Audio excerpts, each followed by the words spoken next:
North India में ठंड का कहर जारी था, वहीं मदनपुर गांव में राम कुमार गुप्ता नाम का एक गरीब इंसान रहता था। उसकी एक छोटी सी लकड़ी की झोपड़ी थी जिसमें वो अपनी पत्नी राधिका और अपने बेटे के साथ रहता था। वो लकड़ी का ही कारोबार करता था, लकड़ी की कुर्सियां बनाना, लकड़ियां का बेड बनाना।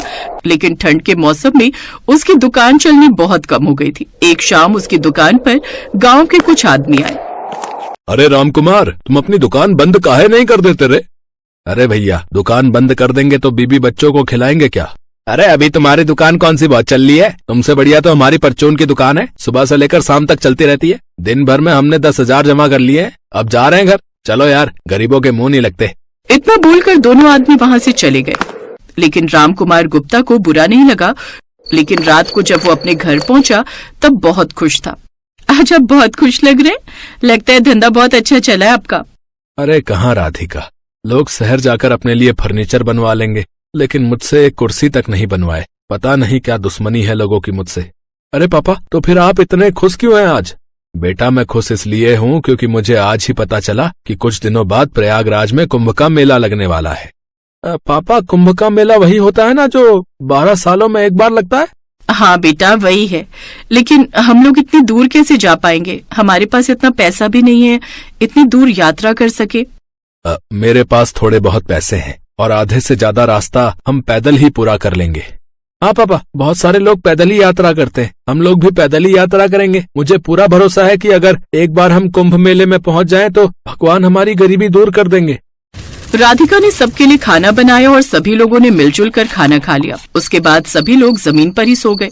उनके पास एक ही रजाई थी जिसके अंदर तीनों सो जाते थे। अगली सुबह उठकर उसका बेटा स्कूल चला गया और रामकुमार अपनी दुकान पर आ गया।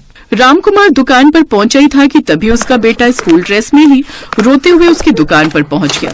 अरे बेटा, रो क्यों रहे हो? और तुम इतनी जल्दी स्कूल से कैसे आ गए? आज स्कूल की छुट्टी है क्या? पापा, मेरी स्कूल की फीस नहीं जमा है ना, इसलिए सर ने मुझे सबके सामने बेइज्जत करके स्कूल से भगा दिया। तभी वहाँ से प्रधान अपने मुनीम के साथ गुजरा और रामकुमार को देखकर हंसने लगा। अरे रामकुमार, जब गरीबी तुम्हारा पीछा नहीं छोड़ रही है तो अपने बच्चे को पढ़ाने की क्या जरूरत है? उसे किसी फैक्ट्री में लगा दो, जब तक जवान होगा तब तक लाखों रुपए इकट्ठा कर लेगा। फालतू में क्यों पढ़ा रहे हो? कहीं का बहुत बड़ा कलेक्टर तो नहीं बन जाएगा। प्रधान की बातें सुनकर रामकुमार को बहुत गुस्सा आया और उसने कहा, प्रधान जी, अभी तक तो मैंने नहीं सोचा था, पर अब आपने कही दिया है तो मैं अपने बेटे को कलेक्टर ही बनाऊंगा। देख रहे हो मुनीम जी, इन गरीबों की यही अकड़ इन्हें पूरी जिंदगी गरीब रखती है। चलो मुनीम जी, यहाँ से हम सबको कुंभ मेला निकलना है ना, तैयारी भी तो करनी है। प्रधान जी, मैं तो आपसे पहले ही कह चुका हूँ कि इन गरीबों के मुंह मत लगा कीजिए। हाँ। प्रधान और मुनीम वहाँ से चले गए। इसके बाद रामकुमार ने अपने बेटे से कहा, बेटा, प्रधान जी की बात हमेशा याद रखना। अब तुझे इतनी मेहनत करनी है कि तू बड़ा होकर कलेक्टर ही बने। मैंने जो पैसे कुंभ मेला देखने के लिए इकट्ठा किए थे वो सब मैं तेरी फीस जमा कर दूंगा। चल मेरे साथ स्कूल। रामकुमार वो पैसे लेकर अपने बेटे के साथ स्कूल गए और सारी फीस एक साथ जमा कर दी।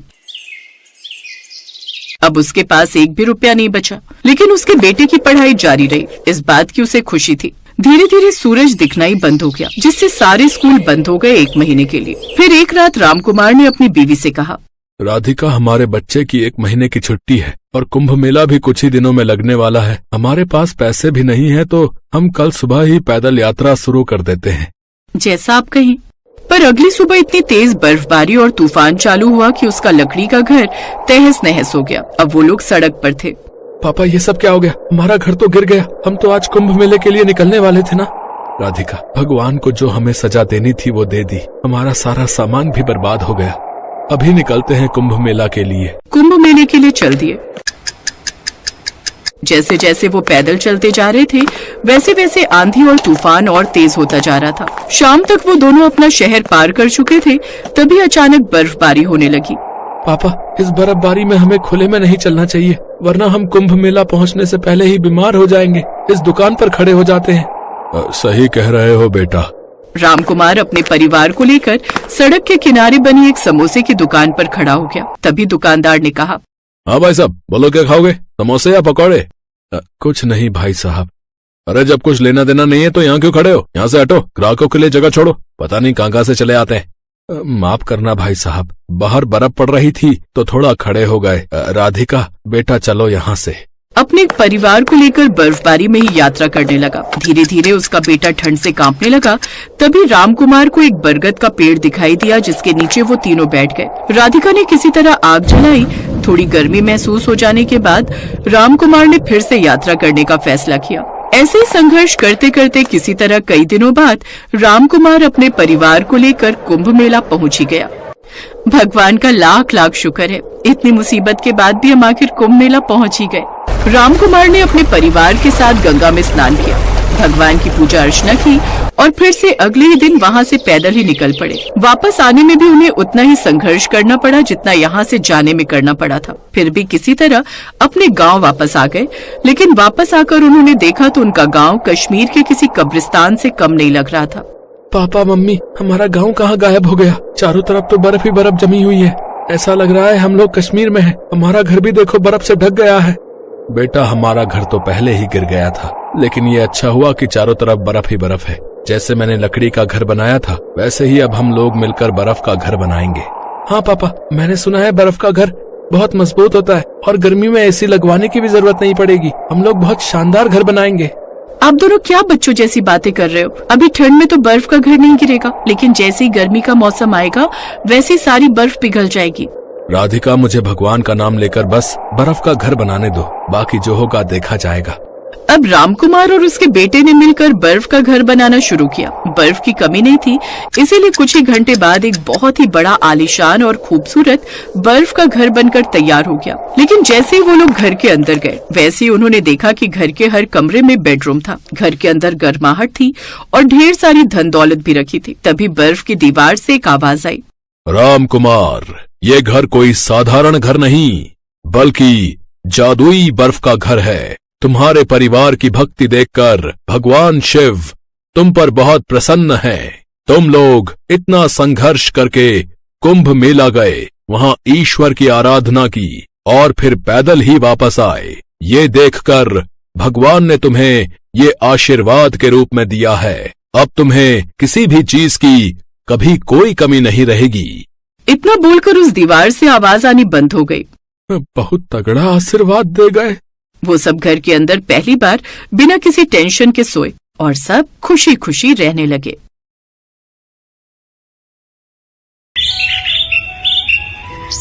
जिसकी मुख्य किरदार है पावनी, जो शहर की सबसे बड़ी बिजनेसमैन राहुल सिंघानिया की इकलौती बेटी थी।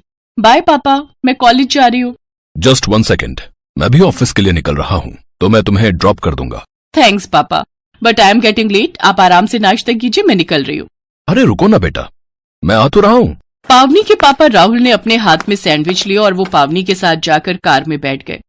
ड्राइवर, पहले कॉलेज ले चलो, पावनी को ड्रॉप करके फिर ऑफिस चलना। हाँ पावनी, और बताओ कैसा चल रहा है कॉलेज में? फर्स्ट क्लास पापा। बेटा, मुझे समझ नहीं आता कि शहर के इतने बढ़िया बढ़िया कॉलेज छोड़कर तुमने उस टीचर कॉलेज को क्यों चुना? पापा, भले ही मेरा कॉलेज सरकारी है, लेकिन वहाँ के टीचर्स सबसे बेस्ट हैं। आपके सो कॉल्ड बढ़िया कॉलेजेस में फैसिलिटीज तो बहुत हैं, पर वहाँ की टीचर्स, उन्हें सिर्फ अपनी सैलरी से मतलब होता है, स्टूडेंट से नहीं। अब श्याम भैया, बस यही रोक दो। यहाँ क्यों? कॉलेज तो अभी आगे है ना? नहीं पापा, मेरे फ्रेंड्स बाहर ही खड़े होंगे और मैं उनके सामने आपकी इस महंगी गाड़ी से नहीं उतरना चाहती। इतना कहकर पावनी गाड़ी से उतर गई और फिर, सर, पावनी मैडम कितनी समझदार है ना? हाँ, आखिर बेटी किसकी है? वो नहीं चाहती कि किसी को मालूम चले कि वो कितने अमीर बाप की बेटी है।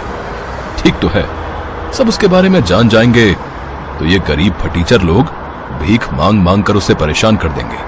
ड्राइवर श्याम राहुल की बात सुनकर बस मुस्कुरा दिया। वो पावनी को उसके बचपन से जानता था। वो समझता था कि पावनी असल में अपने दोस्तों के सामने अपने पापा के पैसों का दिखावा नहीं करना चाहती। असल में लोगों को लेकर पावनी और उसके पिता की सोच में काफी अंतर था। उधर कॉलेज में, हाँ जी मैडम, कहाँ रह गई थी? सॉरी, वो तुम्हें तो पता है ना, इस शहर में बसों में कितनी भीड़ रहती है। चिंता मत करो, शादी के बाद मैं तुम्हें हर जगह अपनी बाइक पर ले चलूंगा, फिर तुम्हें बसों के धक्के नहीं खाने पड़ेंगे। अच्छा जी, और ये बाइक कहाँ से आएगी? मेरे घर से नहीं मिलने वाला कोई दहेज वहेज, अभी से बता रही हूँ, समझे? मुझे कुछ चाहिए भी नहीं सिवाय तुम्हारे। मैंने पूरी प्लानिंग कर रखी है। गांव में अपना एक छोटा सा खेत है, खेती का काम अब पापा के बस का रहा नहीं, तो उसी जमीन को बेचकर एक बाइक लूंगा और एक छोटी सी दुकान खरीद लूंगा। कहाँ? इसी शहर में क्या? हो मैडम हो, इतना रईस नहीं हूं मैं। खुद को पूरा बेच भी दूंगा ना, तब भी यहाँ दुकान नहीं खरीद पाऊंगा। केशव की बात पर पावनी जोर जोर से हंसने लगी। केशव और पावनी कॉलेज में एक साथ पढ़ते थे। दोनों की पहले दोस्ती हुई, फिर दोनों एक दूसरे को पसंद करने लगे। पर पावनी ने केशव को कभी नहीं बताया कि वो कितनी अमीर है, जबकि केशव ने पावनी को अपने बारे में सब कुछ बता दिया था। केशव गांव से शहर आया पढ़ने के लिए और वो एक छोटे किसान का बेटा था। ऐसे ही वक्त बीता और कॉलेज की पढ़ाई खत्म होने को आ गई। फिर एक दिन, पावनी, मुझे तुम्हारे घर वालों से मिलना है। पर उनसे क्यों मिलना है तुम्हें? अरे उनसे मिलवाओगी नहीं तो तुम्हारा हाथ किससे मांगूंगा भाई? अच्छा, और वो एक बेरोजगार के हाथ में मेरा हाथ दे देंगे? ओ मिस्टर, पहले कुछ काम धंधा शुरू करो, फिर आना मेरा हाथ मांगने। ठीक है, तो फिर डन रहा। मैं अगले महीने तक अपना वो खेत बेचकर गांव में एक दुकान खोलता हूँ और एक नई बाइक भी खरीद लूंगा, और फिर उसी बाइक पर आऊंगा तुम्हारा हाथ मांगने। सही है, तुम्हारे घर वालों पर भी तो इम्प्रेशन जमना चाहिए कि लड़का पैसे वाला है भाई। केशव की बात सुनकर पावनी मुस्कुरा दी। कुछ दिन और बीत गए। एक दिन पावनी ने हिम्मत करके अपने पापा राहुल सिंघानिया को केशव के बारे में बता ही दिया। केशव की आर्थिक स्थिति के बारे में जानकर राहुल का पारा 7वें आसमान पर चढ़ गया। क्या कहा तुमने? किसान का बेटा? और वो खुद क्या करता है? पापा, वो गांव में उसकी दुकान है। गांव में? बेटी, आर यू गॉन मैड? कैसे रहोगी तुम उस फटीचर के साथ? राहुल सिंघानिया की बेटी एक गांव में गोबर और कीचड़ के बीच रहेगी क्या? पापा प्लीज, आप समझने की कोशिश कीजिए। आई लव हिम और मैं उसके बिना। शट अप पावनी। अरे अपना नहीं तो कम से कम मेरे स्टेटस के बारे में तो सोचो। आई एम सॉरी पापा, पर मैंने स्टेटस देखकर नहीं बल्कि एक अच्छा इंसान देखकर उसे पसंद किया है। ओह, तो इसका मतलब तुम फैसला कर चुकी हो। ठीक है, मैं सब समझ गया। तुमने इंसान देखकर प्यार किया और उसने तुम्हारा पैसा देखकर। मैं उसे एक फूटी कौड़ी नहीं देने वाला। ये बात कान खोलकर सुन लो तुम। पापा, उसे तो पता ही नहीं है कि आप मेरे पापा हो, और ना ही उसे आपसे कोई दहेज चाहिए। दहेज तो बहुत दूर की बात है। मैं तो उस फटीचर की शक्ल भी नहीं देखना चाहता। ये बात कहकर राहुल सिंघानिया वहां से चले गए और पावनी को समझ आ गया कि केशव से उसकी शादी उसके पिता की मर्जी से तो कभी नहीं हो सकती। अब पावनी के पास और कोई चारा नहीं था। उसने अपना थोड़ा बहुत सामान लिया और सीधे केशव के पास चली गई। केशव अपनी नई बाइक लेकर आया था। इसके बाद पावनी ने हिम्मत करके केशव को सब कुछ बता दिया। केशव फौरन पावनी को अपने साथ एक मंदिर लेकर गया और वहां दोनों ने शादी कर ली। शादी भले ही बहुत सादगी से हुई थी, लेकिन इस शादी से पावनी और केशव दोनों बहुत खुश थे। फिर एक दिन, क्या हुआ? इतना परेशान क्यों हो? पावनी, मैं कुछ बड़ा करना चाहता था। इतनी पढ़ाई लिखाई का क्या फायदा? यहाँ गांव में रहकर मैं अपना टैलेंट वेस्ट कर रहा हूँ। ऐसा क्यों सोच रहे हो? अगर हम शहर चले गए तो पापा जी का ख्याल कौन रखेगा? पावनी की समझदारी भरी बातें सुनकर केशव को बहुत अच्छा लगा। दरअसल केशव के पापा की तबीयत काफी खराब रहती थी, इसलिए केशव उन्हें छोड़कर शहर नहीं जा सकता था। फिर एक दिन जब केशव और पावनी बाइक से कहीं जा रहे थे, तब रास्ते में ही केशव की बाइक खराब हो गई और फिर शिट, ये क्या हो गया यार? अब तो फंस गए। कोई बात नहीं, आसपास कोई बाइक रिपेयरिंग की दुकान होगी ना, चलो देखते हैं। अरे नहीं बाबा, यहाँ कम से कम 20 किलोमीटर तक कोई बाइक की दुकान नहीं है। केशव की बात सुनकर पावनी दुखी भी थी और हैरान भी। हैरान इसलिए कि इतनी बड़ी आबादी और हाईवे होने के बावजूद वहाँ कोई बाइक रिपेयर की दुकान नहीं थी। किसी तरह वो दोनों रात को अपने घर पहुँचे और अगली ही सुबह पावनी तैयार होकर बिना किसी से कुछ कहे शहर के लिए निकल गई। जब केशव को पावनी घर में नहीं दिखी तो उसने उसे फोन किया। पावनी, कहाँ हो तुम? सॉरी केशव, तुम सो रहे थे तो मैंने तुम्हें उठाया नहीं। मैं शहर आई हूँ किसी काम से, शाम को आकर सारी बात बताती हूँ। पावनी एक बहुत बड़ा कदम उठाने जा रही थी। दरअसल केशव का जन्मदिन आ रहा था और पावनी उसके जन्मदिन पर उसे एक बड़ा तोहफा देना चाहती थी। वो अपने पापा की ड्राइवर श्याम से जाकर मिली। अंकल नमस्ते, कैसे हो आप? अरे पावनी मैडम, मैं ठीक हूँ, आप कैसे हो? श्याम कई सालों से राहुल का ड्राइवर था और गाड़ी और रिपेयरिंग के बारे में उसे अच्छी खासी जानकारी थी। पावनी उसकी बहुत इज्जत करती थी और श्याम भी पावनी को बहुत मानता था। वो पावनी की मदद करने के लिए फौरन तैयार हो गया। श्याम से मिलने के बाद पावनी सीधे बैंक गई और वहां एक फाइल दिखाकर उसने लोन पास करा लिया। वो फाइल बिजनेस लोन के लिए थी और बैंक को पावनी का आइडिया पसंद आया था। शाम को जब पावनी घर लौटी तो वो एक छोटे से ट्रक में सवार थी। पावनी, अब ये सब क्या है? और ये ट्रक? हाँ, मैं इस ट्रक में हमारी खुशियाँ और तुम्हारा बर्थडे गिफ्ट लेकर आई हूँ। जैसे ही ट्रक वाले ने ट्रक का गेट खोला तो दिखाई दिया कि पूरा ट्रक छोटी बड़ी कई सारी पेटियों से भरा पड़ा था, जिनमें बाइक रिपेयरिंग के लिए जरूरी हर सामान मौजूद था। केशव को कुछ समझ नहीं आ रहा था।